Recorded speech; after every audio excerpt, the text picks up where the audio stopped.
O professor libertário busca uma educação que valorize o indivíduo.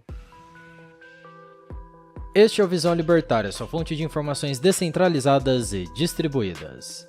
Esse artigo foi sugerido e escrito por Amazônia Livre, revisado por J.J. Lieber e narrado por Coreia com K. Diante dos ótimos vídeos com tema educacional neste canal, gostaria de compartilhar com vocês uma visão libertária especificamente sobre a docência. De nenhuma maneira pretendo dizer aos professores como devem agir em sala de aula, o que devem fazer ou como devem tratar os alunos. Nada disso. Humildemente venho apresentar algumas experiências e colocá-las ao debate, que tenho certeza que será frutífero para todos, inclusive para mim. Permita-me apresentar meu ponto de vista e nos comentários podemos debater. Há 10 anos atrás, em meados de 2012, comecei a repensar a maneira de lecionar, observando que o método que eu seguia não dava bons resultados. Eu via os alunos dispersos, desinteressados e desmotivados, como se tivessem perdido seu propósito na vida. É incrível como os alunos chegam cheios de energia e vontade, animados por entrar em um curso de seus sonhos, mas, com o tempo, têm esse vigor juvenil esvaído. Entram como num estado de letargia permanente, em que dançam com a melancolia, beirando a depressão. Como autodefesa para essa apatia, surge uma necessidade de se engajar em algo que faça algum sentido, ainda que seja sem sentido. Então, como no instinto de fuga, muitos entram para drogas e alcoolismo. Outros entram para o movimento estudantil que, com suas pautas coletivistas e autoritárias, dão um ar de importância aos idiotas úteis ali engajados. Ainda há outros que dedicam a ONGs, que lhes roubam o tempo e a alma em atividades pró-Estado. Já os estudantes mais velhos e os que trabalham se mostram mais resilientes. Esses já têm um propósito definido na vida e a perda de sentido lhes fustiga menos. Para esses últimos, a universidade é um obstáculo a ser vencido o mais rápido possível. Melhor assim. Bem, mas o fracassado método de ensino que eu seguia, na verdade, se tratava do método no qual eu mesmo tinha sido formado. Eu só repetia os erros que me foram ensinados. Então, precisava aprender o método tradicional que me formou. Como todo aluno bom de escolas públicas brasileiras, o método pelo qual passei, e basicamente todos nós passamos, privilegia aspectos cognitivos de memorização e repetição. Então, tem lá um assunto que o seu professor define para a aula, segundo a ementa do curso. Ele transmite esse conhecimento aos alunos que se esforçam para memorizá-lo e reproduzi-lo o mais fielmente possível. Lembrou das suas aulas? Pois é. Absolutamente todos os temas são tratados dessa maneira, de física a biologia, de português a matemática. Nesse método, o professor é o detentor do conhecimento, mas o conhecimento é informação. Então, em um mundo onde a informação é escassa e rara, faz sentido haver um especialista, uma autoridade que se proponha a acumular conhecimento para depois disseminá-lo. Agora, em um mundo onde a informação tem baixo custo, não faz sentido um professor manter o papel de fonte de conhecimento. Isso ficou obsoleto. O fato é que conhecer o assunto não basta mais. É exigido ainda mais do professor, como veremos adiante. Além disso, o ambiente de informação descentralizada, barata e acessível, permite o confronto de ideias e faz qualquer mentira ficar com a perna ainda mais curta. Marco Polo, como todo bom renascentista, descrevia exatamente o que via em suas viagens mundo afora. No entanto, outros viajantes de sua época preferiam criar histórias incríveis sobre monstros e perigos, mais interessantes aos ouvintes. Mas o faziam com caráter de verdade, porque como seria para desmenti-los? A informação cara e escassa não permitia tal verificação. Até recentemente, a mídia tradicional fazia o mesmo. Contava os maiores absurdos em jornais com boa produção, pessoas bonitas e bem vestidas.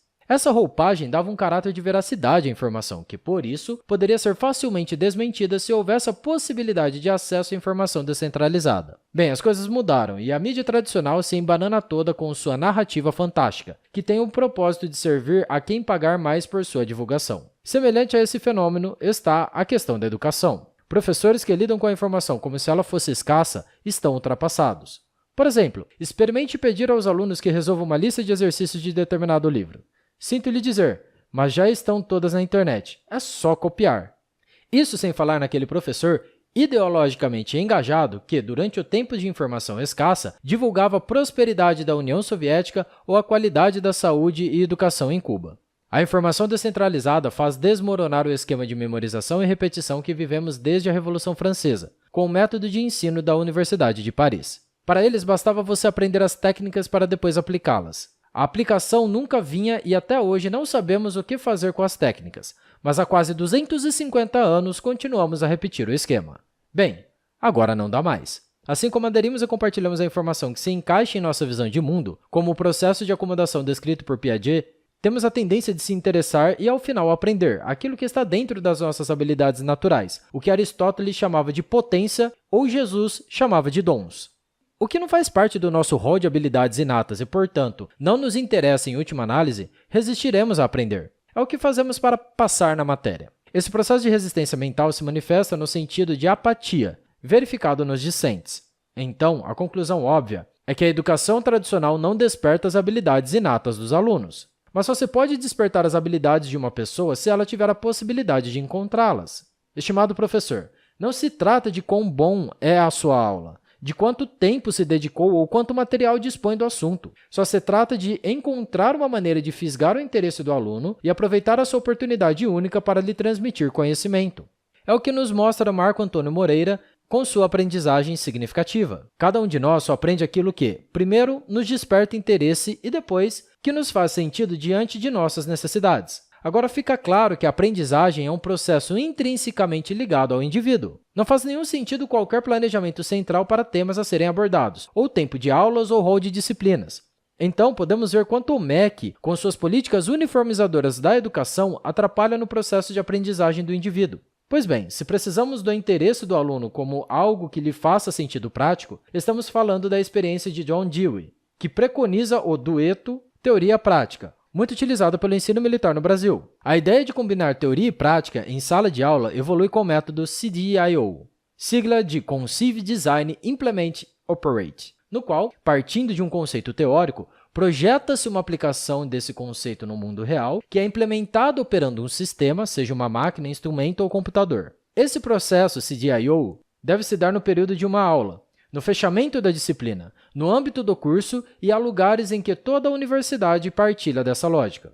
Diante disso, em cada aula ministrada, é apresentada a análise de um caso do mundo real. Já há um gatilho de interesse por parte dos alunos. Ao longo do tempo, pude ir percebendo os temas que mais chamam a atenção em cada área e fui focando nesses. As aulas estão preparadas no mesmo sentido do que exige dos alunos como avaliação, que se dá pela elaboração de um estudo de caso, onde o aluno produz um relatório técnico sobre um assunto de sua escolha. A única exigência é que haja conformidade com a sua área de formação e que use os conceitos que fazem parte da ementa da disciplina. O aluno, então, é totalmente livre para escolher o que vai estudar, o quanto vai se aprofundar, quanto tempo vai dedicar e etc. Também é estimulado a trocar ideias com outros alunos da turma, estabelecer contato com outros professores, com especialistas e profissionais da área, com os quais inicia uma rede de contatos que pode estender para o seu futuro profissional. O estudo de caso a ser produzido é de caráter individual. Isso ajuda na percepção da responsabilidade por seus atos. Se faz um bom trabalho, será reconhecido, se não, sofrerá penalidades. Esse mecanismo de recompensas descrito por Skinner é importante no mundo dos negócios e, portanto, deve ser elaborado quanto antes. Ao liberar os alunos de uma aula burocrática e de uma avaliação castradora, se observa os mesmos efeitos que uma sociedade experimenta quando o estado coercitivo a deixa em paz. Aparecem soluções para problemas de todos os tipos enfrentados por famílias, empresas e mesmo por órgãos estatais, que culmina em melhor ambiente de trabalho e melhores serviços prestados. Há um aumento da capacidade imaginativa, que culmina em inovações. As pessoas se mostram mais motivadas a buscar seus objetivos, a lutar pelo que lhe faz sentido na vida, que culmina em melhora na qualidade de vida. Mises tinha razão. Ideias mudam o mundo.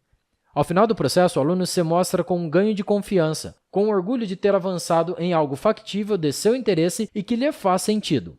Muito além de saber que aprendeu e foi aprovado na disciplina, agora ele sabe o que pode fazer, que é capaz. Isso gera um sentimento de independência e capacidade individual, que projeta a pessoa para voos cada vez mais altos. Nesse método, a função primordial do professor é de orientador, já que tudo é canalizado para a produção de estudo de caso, a ser desenvolvido pelo aluno. Portanto, os incentivos entre professor e aluno estão alinhados. O grande mérito do professor é não atrapalhar o aluno na descoberta daquilo que faz sentido a ele enquanto indivíduo, e que deveria ser a mesma função do Estado, não atrapalhar o indivíduo. Assim que o aluno descobre um tema para tratar, cabe ao professor assessorá-lo com sua experiência, orientá-lo para não abrir demais o leque, estimulá-lo no aprofundamento do tema e ajudá-lo com dados e outras formas de abordagem.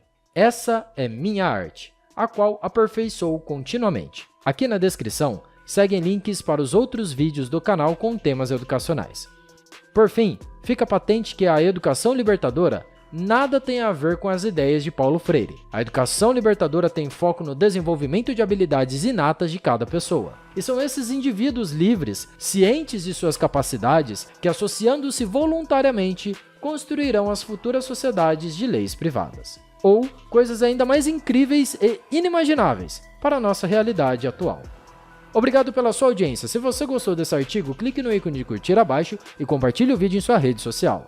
Se você deseja ser notificado de outros vídeos, clique em se inscrever e depois no ícone da campainha. Até a próxima e tchau!